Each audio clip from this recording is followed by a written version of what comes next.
Hello and welcome to m200 Online Statistics at Cañada College. My name is Lapuz. In this video, we will do a homework problem from section 11.2. It says that for a recent year, the following are numbers of homicides that occurred each month in a city. They want us to use a 0.05 significance level to test the claim that homicides in a city are equally likely for each of the 12 months. And then they're asking, is there sufficient evidence to support the commissioner's claim that homicides occur more often in the summer when the weather is better?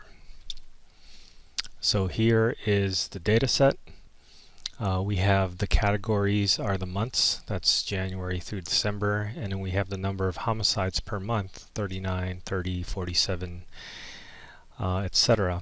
And just by kind of eyeballing it, we have the month of January with 39 homicides. It dips down to 40 or to 30 in February.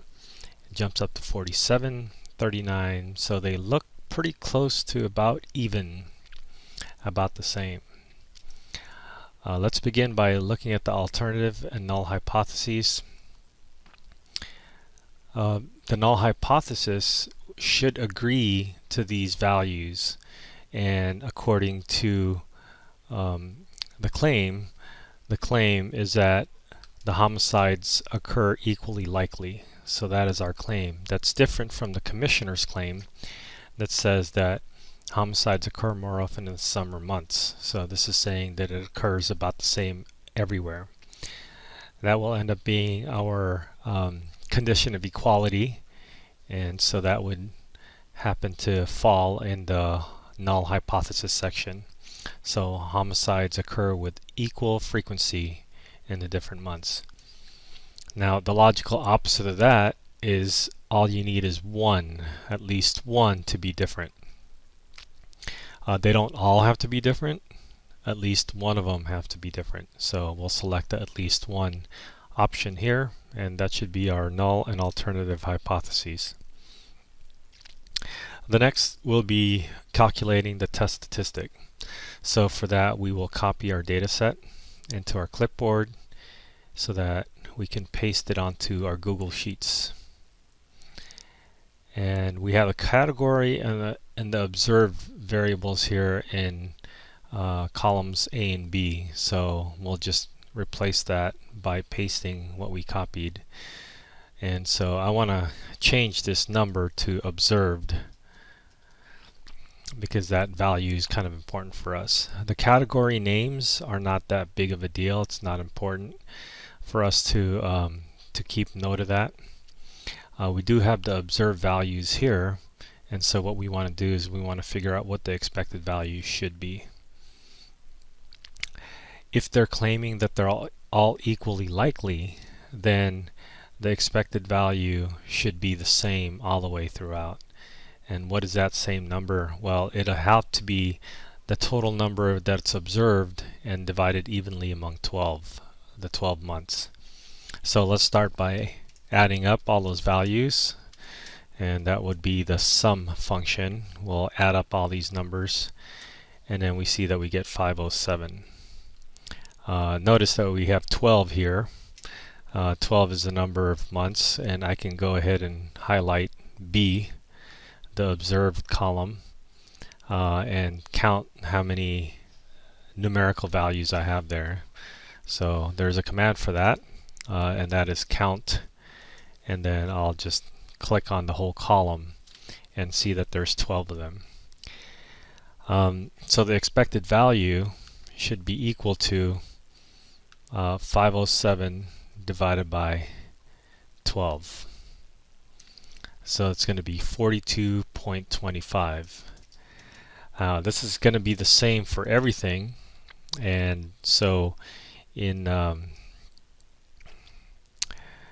spreadsheets there's a way to keep that same number. If I click and drag this down, it's not all going to be the same, because it's going to be looking at other numbers that are going to be going down, so that's not what we want to do.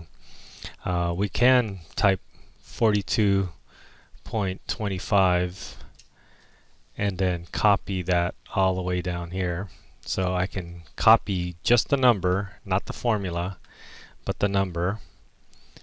I can copy that, and I can highlight and paste everything down here, and then that'll be the same number. So this is essentially what I want.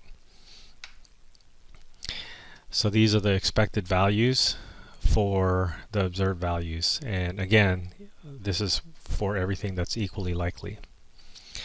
Okay, let's go and focus in on some more formulas. Our degrees of freedom is going to be the number of categories minus 1, so that's 12 minus 1.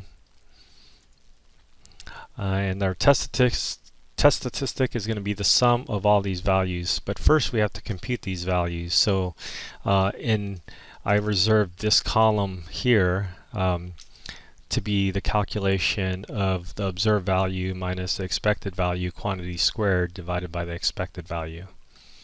So let us type in that formula. We'll start with an equal sign, and I'll click on the observed value here, and then we want to, according to the formula, we want to subtract the expected value and close that and then square it, and then we'll divide by the expected value. So for each of these things we will get a number for the month of January. It's going to be 0.25, and this time if I click and drag, working with each row, I'm going to get those different value for each of them.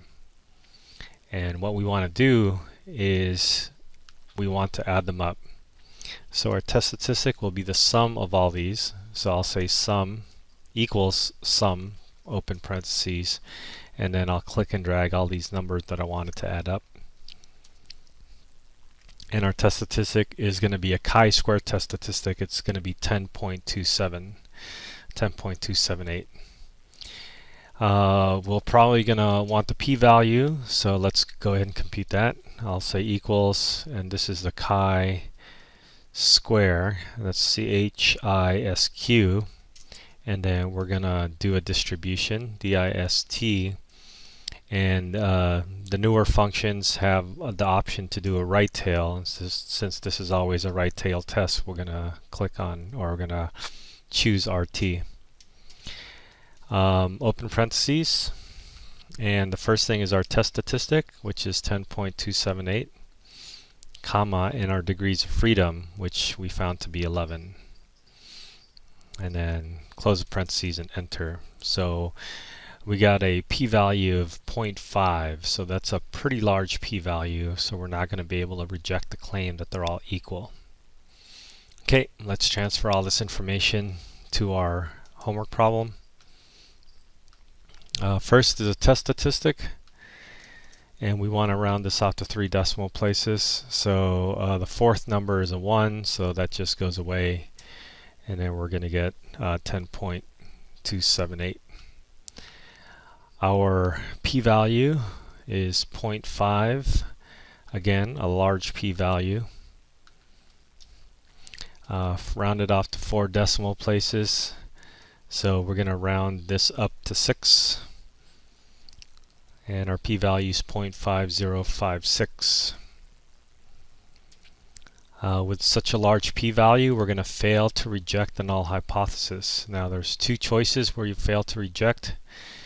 We fail to reject, we're trying to reject the null hypothesis, which the null hypothesis happens to be our claim that says that everything is equal. So we're failed to reject. There's insufficient evidence to warrant the rejection of the claim that homicides are equally likely. So I think that's going to be A. Let's just take a look at B. Just to be sure, it says there is sufficient evidence to warrant the rejection. So this is rejecting it, but we failed to reject the null hypothesis, which is the claim. So we'll stick with the value A. Alright. And then one final question, is there sufficient evidence to support the police commissioner's claim? Well, we just said that it's not much different from one month to the other, so I don't think there's sufficient evidence to support the commissioner's claim.